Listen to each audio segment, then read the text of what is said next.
last non-food related job I had was probably when I was like 17 years old. It was probably at a gas station. Mistakes? Yeah. I mean, I don't want to say mistakes. I mean, I've kind of saw them all through when I thought that I made a bad decision or something. Like when I took this place over, my first 3 months, I thought it was a bad decision. But I knew I couldn't leave, and I knew that if I just walked away then, it would look really bad. These type of things happen, the low point, and then people can't get past them. I mean, I had one really early on when I was in culinary school, and my first year of culinary school, before you, or like maybe 9 months before you go on an externship, you have to do a cooking practical. Now, I've been cooking for a very long time. I mean, I grew up in this Italian family where we always cooked, and I'm not even kidding you, probably at 7, 8 years old, like me and my brother were able to cook something, you know, whether it was pasta or eggs or something like that, we were able to. So I've always kind of felt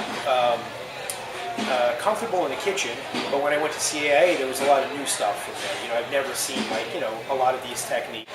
And I was doing this cooking practical, and I kind of skated through school up until that point. And then when I got there, the nerves really got a hold of me. The chef came off, he's kind of abrasive. You get a different chef for each practical. So he's not the chef who's teaching you, he's just grading you this day. So I failed the cooking practical the first time, and that first time he was like, you know, this is cold, blah, blah, blah. And he was just like, dismiss me, and he was like, okay, so you're able to do it again. So the second time I walked in, I was instantly psyched out because it was the same chef there. And I'm like, great. Yeah. And the same kind of thing. I think he was just so disappointed with my first meal. I mean, it was a roasted chicken, it was a chicken consomme. I think that was it. And I felt he came down very hard. He failed me again. And my roommate, who was also my best friend at school, got a high pass, and I failed the second time. And the third time, you have to take a break from school, and then they have to kind of reevaluate if you failed the third time. And I was just stunned. And then he, rather than the chef, you know, like, I was young, and rather than him saying, like, look, like, it's there, you know, but you have to work on this. Yeah. He basically tried to talk me out of being a chef. Like, he really did. You know, maybe this is not for you, you should rethink it, this school costs a lot of money, you know, where do you come from, and, you know, have you cooked before? So I went to go speak to one of the deans who I was, you know, cool with, and he was like, okay, he's like, you know, you gotta relax. He's like, all your marks up until this are fine, you know? So they gave me, I told him, I said, fine, but I just wanted another chef to grade me. So the chef that graded me the next time was the one, at the time he was the youngest certified master chef, I think, in the world. I think he was like 28 years old or something like that, and I got a high pass. Like, all my friends couldn't understand it, you know, I didn't even understand. When I was talking to my parents, and I'm like, this, I have to pass this or I'm not going to, you know, be able to move on with school. So I went from 2 fails to a high pass, which was, I think, it's 95 and above. So that was a really difficult point for me.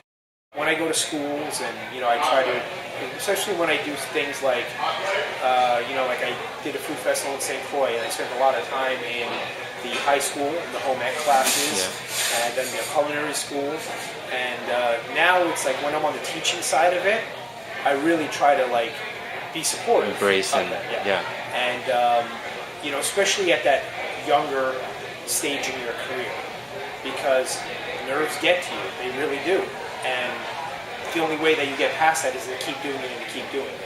I mean, I was at the Pebble Beach Food and Wine Festival. You know, there's parties and after parties and after parties, and all the chefs are cooking in one big kitchen.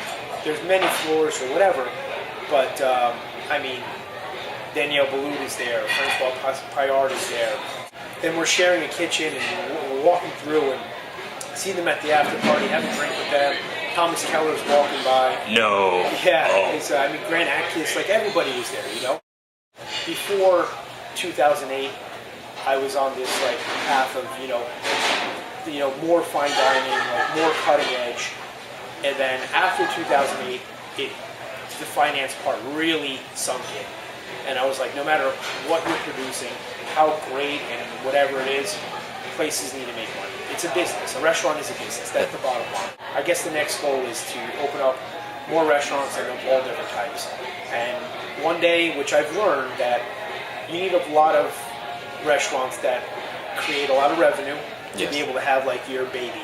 And one day, when that time comes, when I have a bunch of restaurants that financially are making a lot of money, I want a small baby of 40, 50 seats where I can cook with my guys, whatever comes and whatever, is ready, at the farm and walks in the door and whatever's looking beautiful, just to be like, okay, this is what we're going to do today, and just do whatever, I feel that day.